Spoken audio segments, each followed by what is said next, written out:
এরা কি মানুষ না শিয়ালের বাচ্চা, আল্লাহ ভালো জানে। যাই হোক বন্ধুরা, দেখেন এটা স্যামসাং A21s একটি ফোন।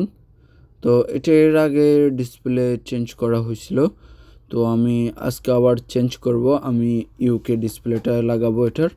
যদি এটা TFT LCD, TFT ডিসপ্লেগুলো খুবই কম দামের হয়ে থাকে, জিনিসটাও ভালো হয়ে থাকে। এই যে দেখেন, কোন এক শুরুতেই বলছিলাম এরা কি মানুষ না শিয়ালের বাচ্চা। এই যে দেখেন, এটাতে কালাগুলো ব্ল্যাকগুলো বলা হয়, এগুলো দিয়া কি পরিমাণ যে দিছে যে ফোনটা আর খোলা লাগবে না বা খুলবে না এরকমভাবে। তো এই যে দেখেন, এই গ্লুগুলো দেওয়ার কারণে ব্যাক কাভারগুলো নষ্ট হয়ে যায়, যে এই যে নেটওয়ার্ক বা অ্যান্টিনারের যে কেবলগুলো আছে উপরে বডিতে, এই কেবলগুলো ছিঁড়ে যায়। তো আসলে এটা কোনোভাবে কাম্য না। এটা ডিসপ্লে ফিটিংয়ের ক্ষেত্রে ঠিক আছে, দেন ওকে, ডিসপ্লে আর খোলা লাগবে না, কিন্তু যে ব্যাক কাভারতে দিয়ে থাকে এরা জানে না বিদায় দিয়ে থাকে আমার মতে, যেটা আমি বিশ্বাস করি। তো এই ব্যাকগুলোগুলো দেওয়ার কারণে আপনার বডিটা নষ্ট হবে, ব্যাক কাভার নষ্ট হয়, যে নেটওয়ার্কের যে কেবলগুলো আছে এই কেবলগুলো অ্যান্টিনার এগুলা নষ্ট হয়ে যায়। তো সেজন্য বলবো, যারা আমার এই ভিডিও দেখছেন বা দেখতেছেন তারা এরকম কাজ ভুলেও করবেন না, করতে দেবেনও না। যারা এই ফোন ইউজ করেন তাদেরকে বলছি, এই যে দেখেন ডিসপ্লেটি, আসলে সেই একটা শিয়ালের বাচ্চা। যে ডিসপ্লের পিছনে যে কাভার আছে বা এই যে দেখেন ডুয়েল টেপ লাগায় রাখছে, মানে বিষয়টা আমি দেখে অন্যরকমভাবে লাগছে। তো এরকম সচরাচর কোনো টেকনিশিয়ানের কাজ এরকম হতে পারে না, যে এক্সপিরিয়েন্স প্রাপ্ত বা ভালো জায়গায় কাজ শিখছে বা ভালো কাজ করতেছে ভালো কোনো জায়গায়, সে কখনো এরকম করতে পারে না। তো ওই যে দেখেন, আমি এটাকে এখন ভালো করে পরিষ্কার করে নিব পুরো বডিটা, কারণ আমি নতুন ডিসপ্লেটা ফিটিং করব। যে এটা ফিটিংটা যদি অ্যাকুরেট না থাকে তাহলে সমস্যা পড়তে হবে, সেজন্য এটাকে আমি একটু ভালো করে পরিষ্কার করে নিচ্ছি ফ্রেমটা।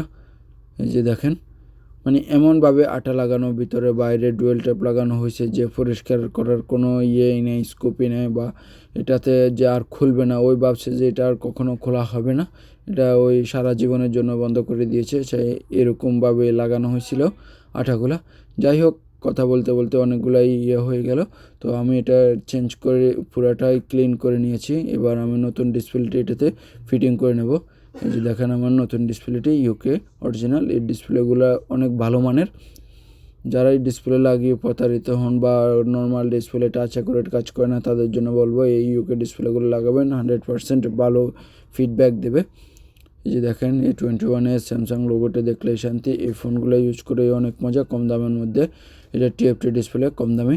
তো এগুলো খুব ভালো চলে, যে রাফ ইউজ করার জন্য এই ফোনগুলো যথেষ্ট ভালো। যে আমি ডিসপ্লেটি চেক করে নিয়েছি, এবার আমি ডিসপ্লেটি ফিটিং করে নেব সুন্দর করে। দেখতে থাকুন কীভাবে ফিটিং করা হয়।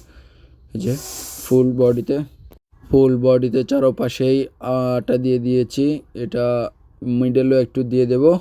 এই যে দেখেন, চারপাশে 4 পিস দিলেই হয়, এর চাইতে বেশি লাগে না। আর যে ক্যামেরার যে ফ্রন্ট ক্যামেরার যে একটা স্টিকার লাগানো থাকে, স্টিকারটা উঠিয়ে নেবেন। এর আগে যে লাগাইছে ওই আসলে এত এক্সপার্ট ছিল না, আমি যতটুকু বুঝতেছি কাজটা ধরে বা কাজটা করে। এই যে দেখেন, বডিটারও কী অবস্থা করে ফেলেছে। তো যাই হোক, আমার যতটুক সম্ভব, যতটুক পসিবল হয়েছে আমি একটু পরিষ্কার করে নিয়েছি বা পরিষ্কার করেই লাগাবো। তো আসলে হাতের কাজ এমন একটা জিনিস, একটু টেকনিক্যালি বা একটু কষ্ট করে যদি আপনি কাজটা করে থাকেন তাহলে কাস্টমার খুব খুশি হবে, আর ফোনটা সার্ভিস অফ ফিডব্যাক ভালো দেবে। সেই জন্য খুব ভালোভাবে লাগানোটাই বেটার। যে যে যে ফার্স্ট টাইম যে চেঞ্জ করছে তার জন্য মানে কী যে বিরক্তিকর লাগছে আমার কাছে, তা বলার মতো না। আসলে কাজটা যদি ওই ভালো করে করতো তাহলে ওকে শিয়ালের বাচ্চা বলার কোনো প্রশ্নই আসে না। এই যে দেখেন ব্যাক কাভারটা, এটা এমন একগুলো, এগুলা ব্ল্যাকগুলো, এগুলা খুব সহজে উঠতেও চায় না, উঠেও না, খুব একটা বিরক্তিকর একটি জিনিস। তো আসলে এইগুলোগুলো তো এটার জন্য ব্যাক কাভারে লাগানোর জন্য দেওয়া হয় নাই, এটার ডিসপ্লে বা যেগুলাতে খুব হার্ড গ্লু দরকার সেগুলোতে ইউজ করার জন্য দেওয়া হয়েছে।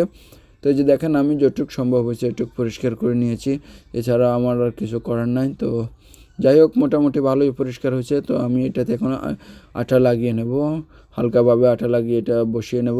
যে ক্যামেরার ফ্রেমটা বসিয়ে আমি ব্যাক কাভারটা লাগিয়ে নিয়েছি, দুটো সিম মেমোরি আছে, ওইটা লাগিয়ে আমি একটু রাবার পেঁচিয়ে নেব ঘন্টাখানিকের জন্য। হয়ে গেল স্যামসাং A21s এর ডিসপ্লে চেঞ্জ করা। ভিডিওটি শেষ পর্যন্ত দেখার জন্য অসংখ্য ধন্যবাদ।